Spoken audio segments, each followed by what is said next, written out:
नालायक बेटा। ये कहानी है माधोराम की। वो नैनीताल के बड़े ही प्रतिष्ठित अध्यापक थे। उनके 3 बेटे थे। सबसे बड़ा था रोहन, जो कि एक मल्टीनेशनल कंपनी में इंजीनियर था और उसकी पत्नी कॉलेज में लेक्चरर थी। उससे छोटा बेटा था सूरज। वो एक 5 स्टार होटल में मैनेजर था और उसकी पत्नी बैंक मैनेजर थी। लेकिन सबसे छोटा बेटा था कार्तिक। पढ़ाई लिखाई में बहुत कमजोर होने के कारण वो बड़ी मुश्किल से सिर्फ ग्रेजुएशन ही कर पाया था और गांव में अपने माता पिता के साथ रहकर उनकी सेवा करता और खेतीबाड़ी का काम करता। उसके घर वालों ने उसकी शादी गांव की ही एक सुंदर और सुशील लड़की से कर दी थी। माधोराम कार्तिक को हमेशा सबके सामने बेइज्जत किया करते थे। माधोराम जोर से चिल्लाता, अरे ओ नालायक, कहां मर गया? जी पापा जी, अभी आता हूँ। मैंने तुझसे घर का राशन लाने को कहा था, लेकिन तू पूरे 2000 रुपए खर्च करके आ गया और सामान सिर्फ 500 का लेकर आया। और तो और मेरी दवाई भी नहीं लाया। नालायक, अनपढ़ कहीं का। कोई काम तो ठीक से नहीं होता तेरा। लेकिन पापा जी, पिछली बार आप दुकान से सामान उधार लाए थे, दुकानदार ने उसके पैसे काटे हैं और ये रही आपकी दवाइयाँ। अब खड़ा हुआ मेरा मुंह क्या देख रहा है? जा पानी लेकर आ मेरे लिए। कार्तिक पानी लेने के लिए रसोई में जाता है तो वहां उसकी पत्नी उससे कहती है, कार्तिक, आप पापा जी की इतनी सेवा करते हो, उनकी मर्जी के खिलाफ कुछ भी नहीं करते, लेकिन फिर भी वो आपको हमेशा इस तरह डांटते ही रहते हैं। मुझे बिल्कुल भी अच्छा नहीं लगता।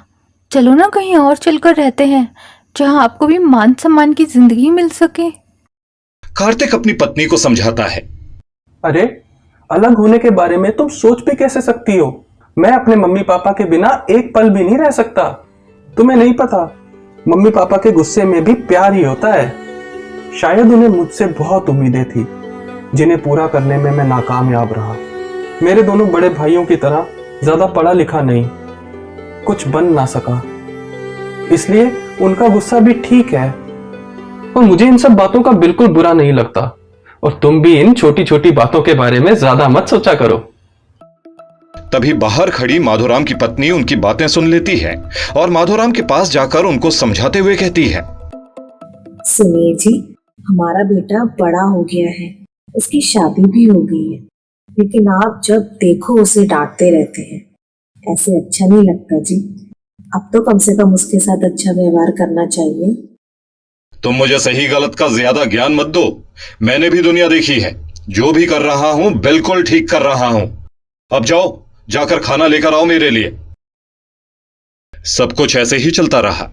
फिर कुछ दिनों बाद माधोराम का एक पुराना दोस्त उनसे मिलने उनके घर आता है। दोनों दोस्त बैठकर बातें कर ही रहे होते हैं, तभी माधोराम कार्तिक को आवाज लगाते हुए कहते हैं, अरे ओ नालायक, कहां मर गया? यह लड़का किसी काम का नहीं है। इतना कहते ही माधोराम अपना सिर पकड़कर वहीं बेहोश होकर गिर जाते हैं। तभी यह बात कार्तिक को पता चलती है। ओ कार्तिक, तेरे पापा घर पर बेहोश हो गए हैं। हे भगवान, ये क्या कह रहे हो? पिताजी, मैं आ रहा हूं। और वो जल्दी से भागकर घर पहुंचता है और माधोराम को हॉस्पिटल ले जाता है।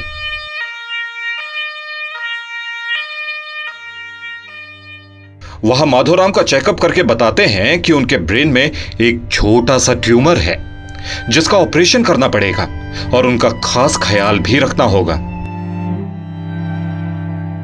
कार्तिक बिना कुछ खाए पिए बस अपने पापा जी के पास हॉस्पिटल में रुकता है और कुछ दिन बाद वो डिस्चार्ज होकर घर आ जाते हैं। तभी माधोराम फिर कार्तिक को आवाज लगाते हैं, अरे ओ नालायक, मेरी दवाइयां कब ला कर देगा मुझे? कहां मर गया कमबख्त? सारे दिन बुलाता रहता हूं, लेकिन कोई मेरी सुनता ही नहीं इस घर में। इतने में ही माधोराम की पत्नी उनके पास जाकर बड़े दुखी मन से उनसे कहती है, सुनिए जी, आखिर ऐसा किया क्या है मेरे बेटे ने जो आप हमेशा उसे डांटते ही रहते हैं? हाँ, मानती हूँ कार्तिक पढ़ाई में थोड़ा कमजोर था, अपने भाइयों जितना होशियार नहीं था और कुछ बड़ा काम भी नहीं कर सका, लेकिन जब आप बीमार पड़े थे तो 1 मिनट के लिए भी उसने आराम नहीं किया। दिन रात आपकी सेवा की। बाकी दोनों बेटे तो अभी तक मिलने भी नहीं आए। सब जानता हूं मैं। मेरे लिए उसको परेशान होते हुए देखा है मैंने। मेरा भी बेटा है वो, और मैं उसे हमेशा इसलिए ही डांटता रहता हूं क्योंकि अगर उसे लायक बोलूंगा तो वो भी अपने भाइयों की तरह शहर जाकर मुझसे दूर रहकर और बड़ा और लायक बन जाएगा। मुझे मेरे बेटे को नालायक ही कहने दो। कम से कम मेरा नालायक बेटा मेरे पास तो रहता है, मुझसे प्यार तो करता है। तभी कमरे के बाहर खड़ा कार्तिक अपने मम्मी पापा की सारी बातें सुन लेता है और अपनी आंखों से आंसू पोंछकर माधोराम के पास जाकर कहता है, पापा जी, मैंने आपकी सारी बातें सुन ली हैं। आप चिंता मत करो। आपका ये प्यारा बेटा, आपके ये बुढ़ापे की लाठी आपको छोड़ के कभी नहीं जाएगी। अच्छा, तो अब बड़ी बड़ी बातें भी करना सीख गया है।